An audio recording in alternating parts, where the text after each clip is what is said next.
राष्ट्रीय स्वयंसेवक संघ के कार्यवाहक दत्तात्रेय होसबाले ने हाल ही में एक बड़ा बयान दिया है।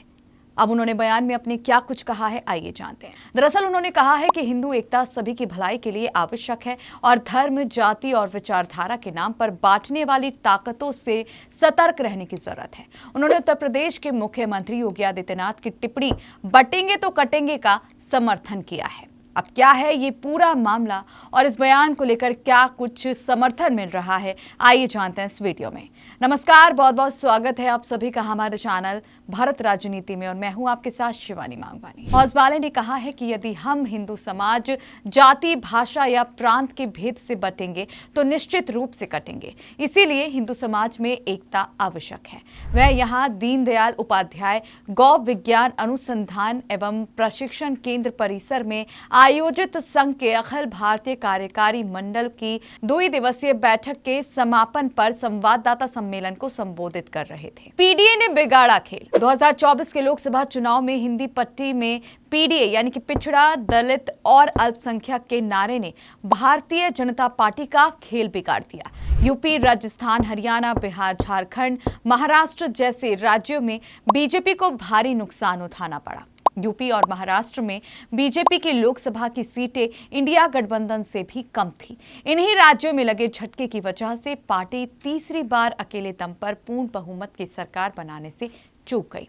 बीजेपी को सिर्फ 240 सीटों पर ही जीत मिल पाई, जो 2014 और 2019 से काफी कम है। बीजेपी आरएसएस की हार की समीक्षा में जातीय गोलबंदी की बड़ी वजह माना गया। सीएसडीएस के मुताबिक यूपी में मुस्लिम, नॉन जाटव दलित, यादव और नॉन यादव ओबीसी ने बड़ी संख्या में बीजेपी के खिलाफ वोट किया। इसी तरह बिहार में भी कई सीटों पर जातीय गोलबंदी देखी गई। झारखंड में आदिवासियों के लिए रिजर्व 5 सीटों पर बीजेपी बुरी तरह हार गई।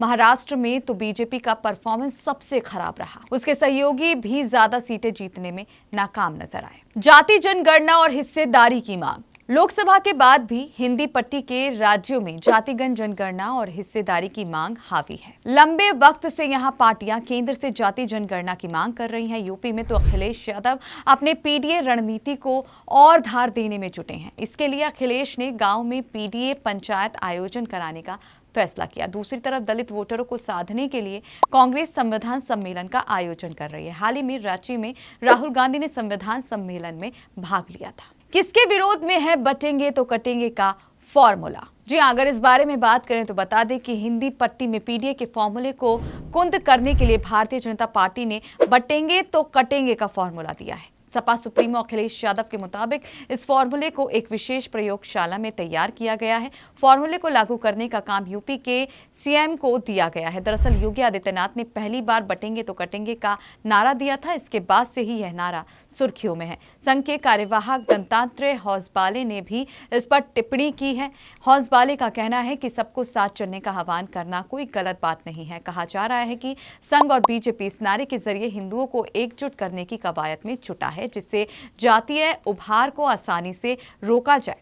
हिंदी पट्टी में अगर जातीय उभार को नहीं रोका गया तो आगे की राह पार्टी के लिए आसान नहीं रहने वाली है। बटेंगे तो कटेंगे का फॉर्मूला कैसे आया सामने? देखिए, अब तक हम इस फॉर्मूले के बारे में आपको बहुत कुछ बता चुके हैं, लेकिन ये फॉर्मूला कैसे सामने आया उस पर अगर बात करें तो बता दें कि 24 अगस्त 2024 को आगरा की एक रैली में योगी आदित्यनाथ ने पहली बार बटेंगे तो कटेंगे का नारा दिया था।